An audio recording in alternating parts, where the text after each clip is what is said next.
नमस्कार दोस्तों, बने रहिए हमारे साथ। आज हम बात कर रहे हैं मिस्टर राज अम्बेडकर जी से, जो कि इंस्टाग्राम पर बहुत ही ज़्यादा वायरल हो रहे हैं। आइए उनसे कुछ बातचीत करते हैं। जय भीम राज जी। जय भीम, नमो बुद्धाय। बताइए। तो राज जी, हमारा आपसे एक सवाल है, आप आज़ाद भाई के इतने बड़े फैन कैसे बने? देखिए, आज़ाद भाई के फ़ैन जो हम थे वो बचपन से ही हैं, और अभी हमारा जब कोई ज़्यादा उम्र भी नहीं हुआ।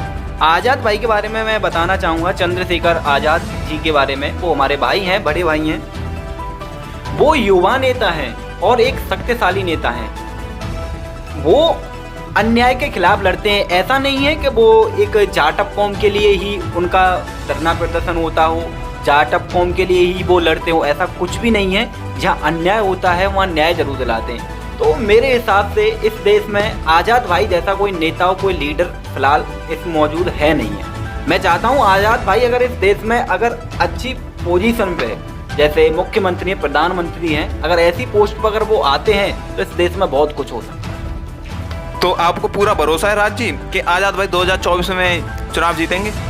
हाँ, पूरा भरोसा है। आज़ाद जी 2024 में पूरा चुनाव जीतेंगे और हम उनके साथ लग रहे हैं, मेहनत कर रहे हैं और एक कड़ी से कड़ी मेहनत करेंगे। आज़ाद भाई को हम इस बार जीत प्राप्त जरूर कराएंगे। आज़ाद भाई को, हमको, हमारी कौम को और इस देश को बहुत ज़रूरत है, और ऐसा नेता इस देश में होना भी चाहिए, क्योंकि आज़ाद भाई जो हैं एक शक्तिशाली नेता है, किसी से डरते नहीं हैं, किसी की गुलामी में नहीं जीते। आज़ाद भाई अगर इस देश में आएंगे तो इस देश का बहुत कुछ बदल सकता है, और हम पूरी मेहनत करेंगे आज़ाद भाई को जिताने के लिए। हम मेहनत करेंगे, हमारी पूरी समाज मेहनत करेगी, और आज़ाद भाई की पूरी भीम आर्मी टीम मेहनत करेगी। हम उनको इस बार 2024 में चुनाव पक्का जितवा कर रहेंगे, चाहे हमको कितना भी कड़ी से कड़ी मेहनत क्यों ना करनी पड़े। एक बात और राज जी, एक बात, लोग कह रहे हैं कि हम इस देश को हिंदू राष्ट्र बनाएंगे, तो ये संभव है कि नहीं? देश को बताना चाहता हूँ, इस देश की जनता को बताना चाहता हूँ कि देखो, हिंदू राष्ट्र जो बनेगा किस विजन पर बनेगा। मैं कहता हूँ ये जो देश है ना, ये बाबा साहब के संविधान से चलता है, और इस देश में जो भी कानून चल रहे हैं, जो भी नियम कानून है, और जो देश में नियम कानूनों से जो काम होता है, वो बाबा साहब ने अपने संविधान में लिखा था। बाबा साहब के संविधान से ही ये देश चलता है। मेरी एक बात बताइए, आप इस देश में अगर हिंदू राष्ट्र अगर चल जाएगा तो हिंदू राष्ट्र, आपको लगता है कि ये सारे नियम कानून जो हैं, आप ये हिंदू राष्ट्र सारे संभव हो जाएंगे? और आप ऐसे इंसान को टारगेट कर रहे हैं जिसने विदेशों से पता नहीं कितनी कितनी डिग्रियां प्राप्त की थी, कितनी पढ़ाइयाँ की थी। विश्व में उनसे ज़्यादा पढ़ा लिखा कोई नहीं है। ये कलम देख रहे हैं, ये कलम के बादशाह जो है ना, बाबा साहब डॉक्टर BR अम्बेडकर माने जाते हैं। इनसे ही उन्होंने इस देश का जो संविधान है, उस संविधान में हर कानून, हर नियम, हर चीज उन्होंने इस कलम से उन्होंने अपने संविधान में लिखा था।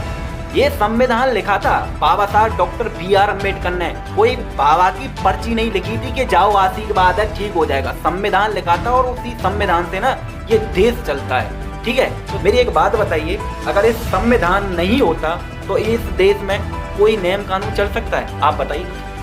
अगर संविधान नहीं रहेगा इस देश में तो इस देश को आप चलाएंगे किस तौर पर? मुझे ये बताइए। आप बताइए, मीडिया से हो तो आप बताइए मुझे, किस तौर पर चलाएंगे इस देश को?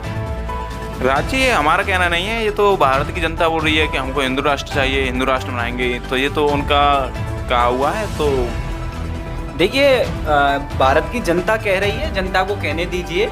धीरे धीरे उनको अंधभक्ति का थोड़ा प्रभाव पड़ रहा है। जब उनको जीवन में, जब उनको पता चल जाएगा, जब आगे आप वो शिक्षित बनेंगे तो उनको पता चल जाएगा कि एक संविधान की कितनी महिमा होती है। और सबसे बड़ी बात तो मैं ये कहना चाहूँगा, जो लोग, जिन लोगों पर हाई स्कूल ठीक से पास नहीं हुई, 10 पास उनको ठीक से हुई नहीं, और वो इतने बड़े लोगों को टारगेट कर रहे हैं, उसका संविधान बदलना चाहते हैं, जिसने पता नहीं कितनी डिग्रियां प्राप्त कर ली थी, और कितना आगे बढ़कर, कितने देशों से जाकर उन्होंने कितने कितने रिकॉर्ड जीते थे।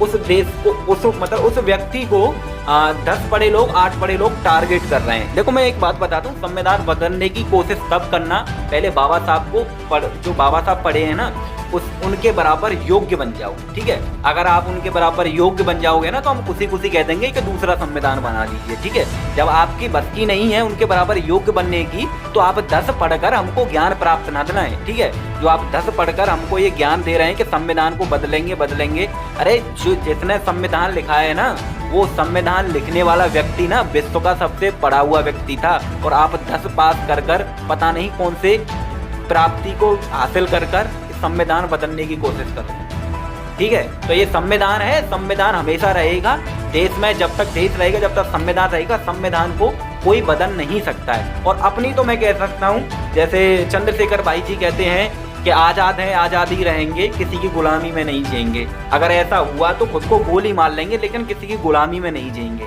तो ये भी हमारा नारा है कि जब तक आज़ाद हैं, आज़ादी रहेंगे। अगर ऐसा लगा कि हम कभी गुलाम बन गए हैं तो जिएंगे नहीं इस देश में, खुद को गोली मार लेंगे।